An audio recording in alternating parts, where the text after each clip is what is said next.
Welcome back to the Real English Podcast. I'm Michael, and as always, I'm here with Sophie.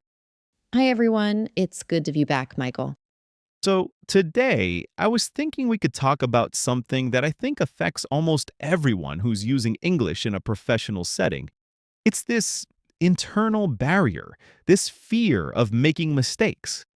Oh, that's a huge one. It's probably the biggest blocker I hear about. Not vocabulary, not grammar, but just the fear itself. Exactly. And it's so much more intense at work, isn't it? It's not like being in a classroom where you're expected to make mistakes. At work, the stakes feel so much higher. So much higher. There's this pressure, right? You're not just a learner, you're a professional.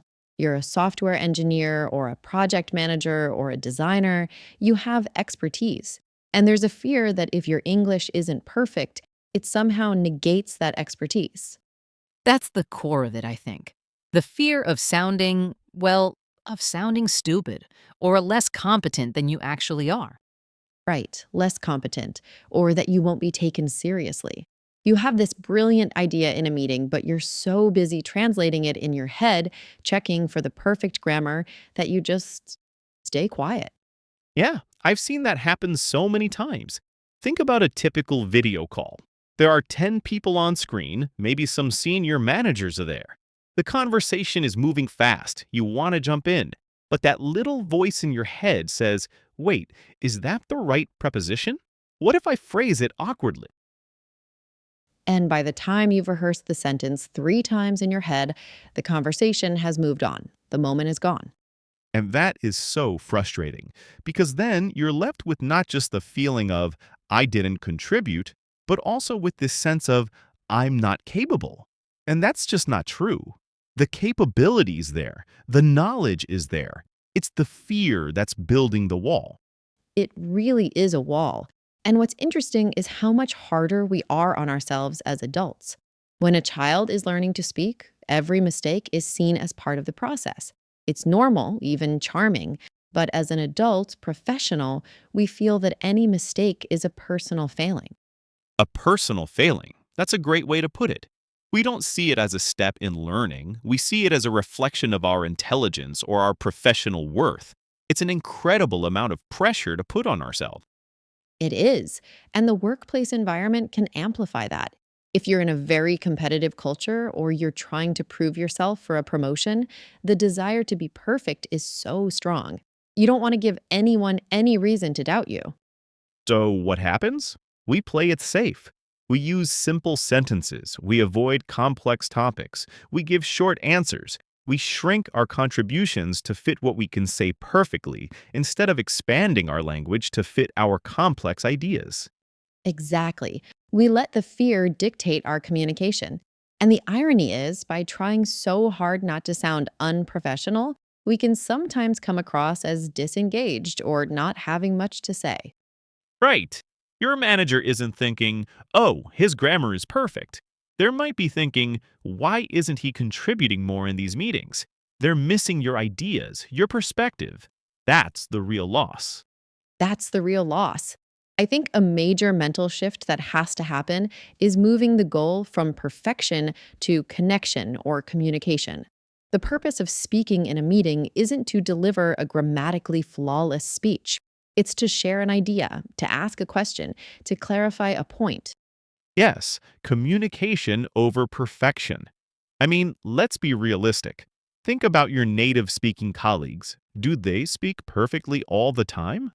Not at all. They say, they start a sentence and rephrase it, they use filler words, they stumble. It's natural. It's how humans talk. Of course, we give them that grace automatically. We don't even notice it. But we refuse to give that same grace to ourselves. We hold ourselves to this impossibly high standard that even native speakers don't meet. That is so true. We expect ourselves to be better than the natives. And it's an unconscious expectation, I think. We're not actively thinking, I must be perfect, but our fear of imperfection drives our behavior. So, how do we start to dismantle that? For anyone listening who feels this way, what's a more realistic way to approach this? I think it starts with observation. Just listen, really listen in your next meeting. Notice how your native speaking colleagues talk. Notice the imperfections. Notice that the world doesn't end when someone uses the wrong word or has to correct themselves. It normalizes it. That's a great practical step. You're gathering evidence against your own fear.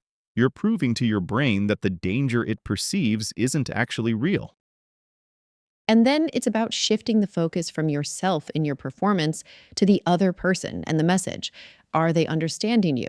If you make a mistake and they look confused, can you rephrase it? Communication is a two-way street. It's a dance, not a solo performance. A dance, not a solo performance. I like that. Because in a performance, you can get it wrong. In a dance, you just adjust to your partner. If they understood you, even with a small grammar mistake, you succeeded. The mission was accomplished. Exactly. The mission was accomplished. Think about it from the listener's perspective. Your manager, your colleagues, they are busy. They want your input, your solution, your data. They are rarely, if ever, sitting there analyzing your sentence structure. Right, they're focused on the content. They have their own problems to solve. You are not the center of their linguistic universe, and that is incredibly freeing when you realize. It's so freeing. This internal spotlight we feel is shining on us is, for the most part, imaginary. People are much more forgiving and much less focused on our mistakes than we think. It reminds me of situations like giving a presentation. The fear is at its peak then. All eyes are on you. And that's where the fear of sounding unprofessional can be paralyzing. Oh, absolutely, because it feels like a final judgment. But again, what does the audience want? They want to understand your project update. They want to learn from your findings. They want clarity. A small stumble over a word is forgotten in a second if the overall message is clear and valuable. I'd much rather listen to someone with a strong accent or occasional grammatical errors who is passionate and clear about their topic than a perfect speaker who is boring and has nothing to say. Of course, the value is in the message. It always is. I think we just get so lost in the medium, the language, that we forget the whole point. So it's really about a gentle reframing. It's not about eliminating fear, that's probably impossible. It's about not letting the fear make your decisions for you. That's it. You acknowledge the fear. Okay, I feel nervous about speaking up right now. And then you do it anyway. You start small, maybe just by asking a clarifying question in a meeting, something low stakes. And when you do it and you see that nothing bad happens, you've created a new piece of evidence for your brain. You're slowly rewriting the narrative from speaking is dangerous to speaking is how I connect and contribute. Speaking is how my value gets heard. It's a practice. It's like building a muscle. You don't just decide to be confident one day, you build confidence through small, repeated actions that are a little bit uncomfortable. That's so true. And I think it's worth talking about what some of those uncomfortable actions could look like. We mentioned asking a clarifying question. What else? What are some other practical steps someone could take this week? That reduces the cognitive load in the moment. You're not searching for the words, the grammar, and the idea all at once. You've done some of the work beforehand. It's like mapping out a route before you start driving. It builds your reputation. And another small daily thing, when someone asks you a question, try to add one extra sentence to your answer. If a colleague asks, "Is the report ready?" don't just say, "Yes." Say, "Yes, I've just sent it over. I think the data on page 3 is particularly interesting." It's a tiny expansion, but it's a rep. It's a small set in your confidence workout. That's so true. And I think it's worth talking about what some of those uncomfortable actions could look like. We mentioned asking a clarifying question. What else? What are some other practical steps someone could take this week? I love that. Let's get really concrete. One thing I often suggest is to prepare. If you know you have a project update meeting, don't just prepare the content, prepare how you'll say it. Write down one or two key sentences you want to contribute. You don't have to read it like a script, but having it as a safety net can be incredibly helpful. So, ultimately, this entire topic isn't really about English, is it? It's about psychology. It's about self perception and courage. Completely. The language is just the context where these feelings show up. The underlying fears of judgment, of not being good enough, are deeply human. So the solution has to be a human one too.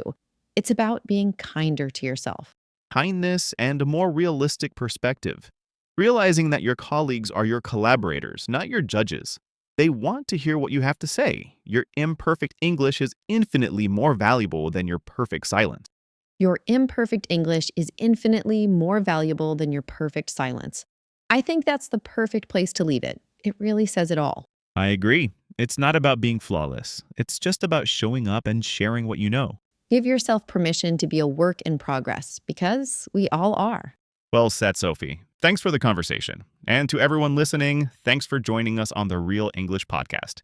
We'll talk to you next time.